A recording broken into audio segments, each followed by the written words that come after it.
And are you refreshed? Good. Now what?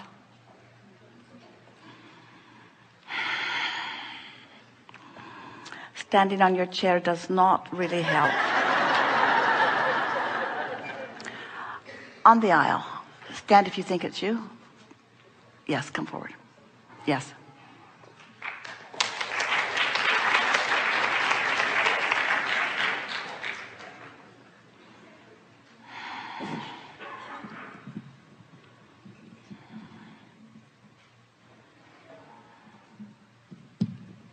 Hello. I haven't been up here in a while. Actually, I just raised my hand, and I'm not sure what I'm going to talk about. Well, now think about that. Yeah. Think about that. So, are you saying to us that you don't have some active issue in your vibration? In other words, what made you raise your hand? What's that about? Maybe the last few times I came, I had wanted to talk about something, but I guess it's still there, but it's not as big a deal as it Well, was we're last not time. trying to extract problems from you. We just think it's worth talking about why you lighted up in this room of all of these hundreds of people. Why did you why did we see you? And you say, I have no problems. There's nothing that I'm worried about. And things are going pretty well for me. I'm glad to be here. And so Well, that's mainly it. I'm feeling good, and I raised my hand, and you looked at well, but we're glad you're feeling good. Now get out. Well, let's talk about something then. The last few times I've been coming here. You see, there's not really a reason for us to have a conversation. Okay. It's all right for you to rendezvous with Source and say life is good. Yeah. What makes you think that when you have access to this vortex that you need to fix something? That's true. Yeah. Good. Go away.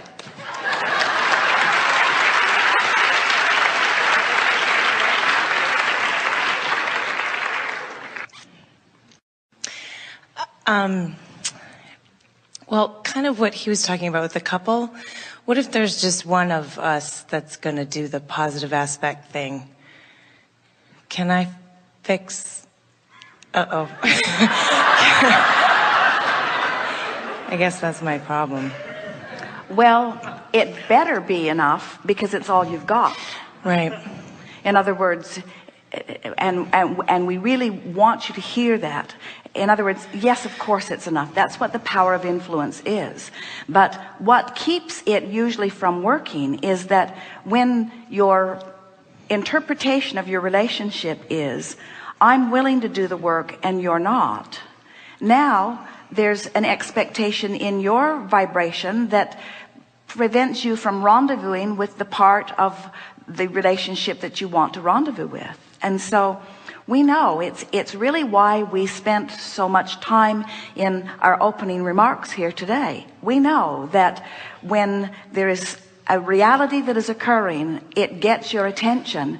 We just want you to decide that you're not going to let the reality of the relationship as it is right now dominate the way you think and feel about it. And if you don't let what is dominate the way you think and feel about it, then you can become a vibrational match to everything that you've carved out of it. In other words, there are so many.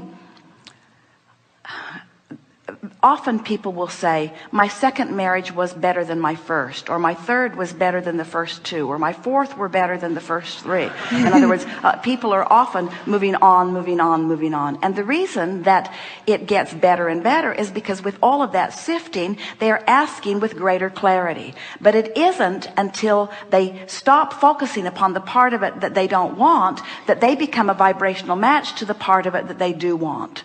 So, yes, in answer to your question, one who is in the vortex, consistently aligned with the relationship that you really want, has the power of influence to evoke or to attract the other more and more often into the vortex too. But we don't want to leave you thinking that this creative work is about you adjusting your vibration so that you can change the behavior of others. We want you to think about adjusting your vibration so that you can match the full version of what you've put there. And so in order to make what we just said really clear, we want to ask you a few questions. When we talk about the bounce side of the vibrational wave, does that make sense to you? Yeah. So does it make sense to you that while you may be looking at aspects of your partner or of your relationship that are unpleasing or troubling, does it make sense to you that there is a proportionate, improved relationship that is forming in this vibrational reality because of that clarifying, contrasting exposure? Yes. So then you can accept that you've got this relationship and you've got this relationship. So the question, the answer to your question, but the question that we want you to ask yourself is, if you believe that you've got two relationships going, now we know this one's more compelling, this is the one that comes home at night, that we know that this is the one that you can see and hear and smell and taste and touch. But if you accept that you have two relationships, one that is past tense and one that is really present tense, and you decide that you're going to tune to the present tense relationship, you're going to tune to the one that feels good, you're going to align to who you are and to all that you've created here. When you accept that, then it is our promise to you that one has to become this one. The manifestation has to become the same. Now hear the difference in the important question that you ask. If you believe that you have to stand in the current relationship and through your words and action convince another to be different, now you've lost your power because you had to leave the vortex in order to accomplish that. But if you accept that no coercion, no convincing has to take place, that it's just the alignment between you and you, now you come into your power, and now one who's in the vortex is more powerful than millions who are not. You see, that's what the power of influence is. Right. And what's troubling you about it, and it's something that troubles a lot of people about it, is that, Abraham, are you saying that I can get in the vortex and I can become so influential that I can get what I want from everyone? And isn't there a little coercion in that? And we say, you can, when you get into your vortex, the universe will yield to you from every particle of the universe what you want, as it is now doing. In other words, we want to convince you that it's not that your partner's not doing the work, or not even that your partner doesn't agree with the work you're doing. It's your attention to that that holds that in your vibration. If your partner has 5 characteristics that you really like and 5 that you don't like, and you would get into the vortex where only the ones you do like are, and you would train your vibration, your attention, only to those aspects that you like, the 5 that you don't like would not become part of the mix of your experience. But what happens with most people who are facing reality is that you focus on the stuff you like, that you focus on the stuff you don't like, you keep it all active so it all keeps coming. And then it feels like you need to do something different. And we say, no, that's never true. You need to do something different. You need to tune yourself to the best part of your partner.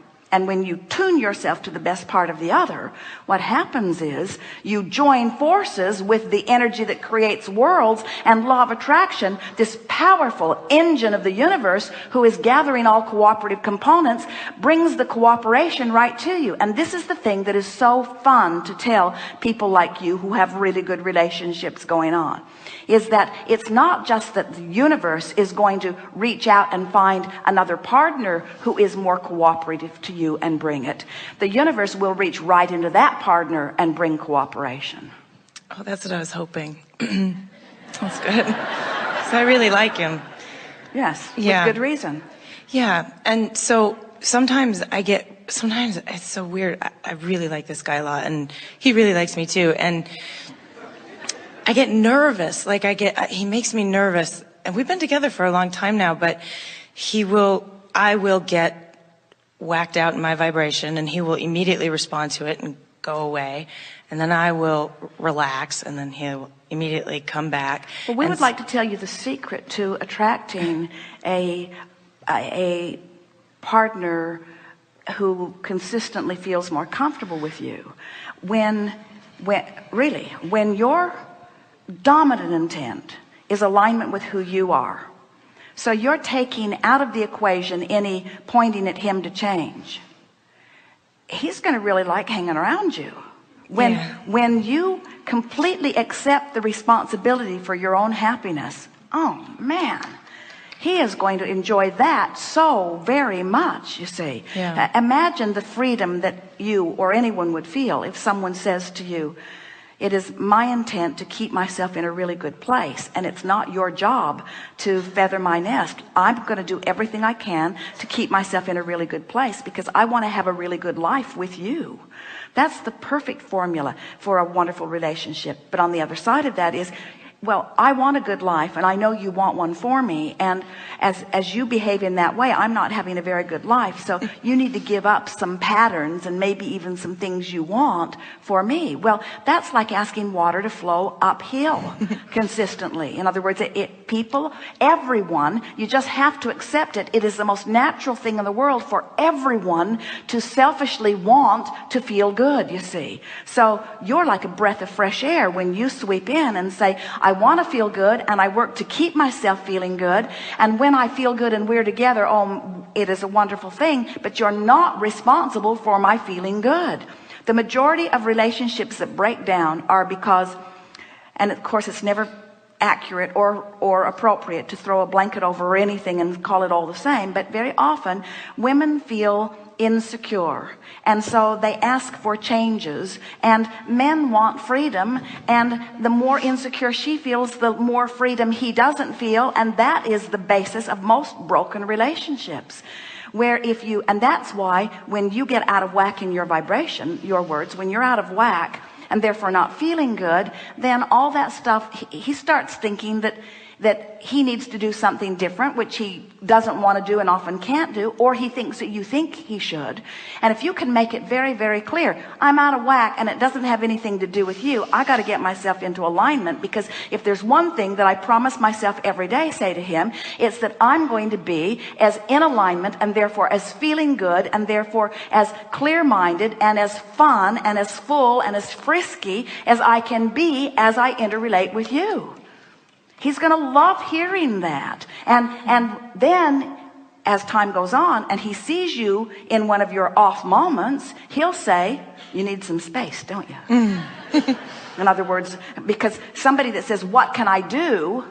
That's headed for trouble. If you've got a partner that every time you're out of whack says, what can I do to make it better? You have to say to them, run and save your own life.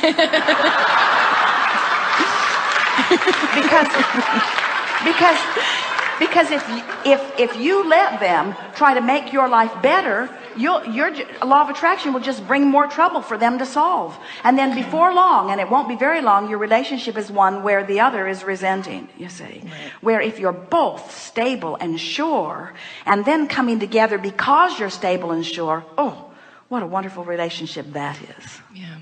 Evolving, changing, growing, expanding, becoming, and feeling good every step along the way.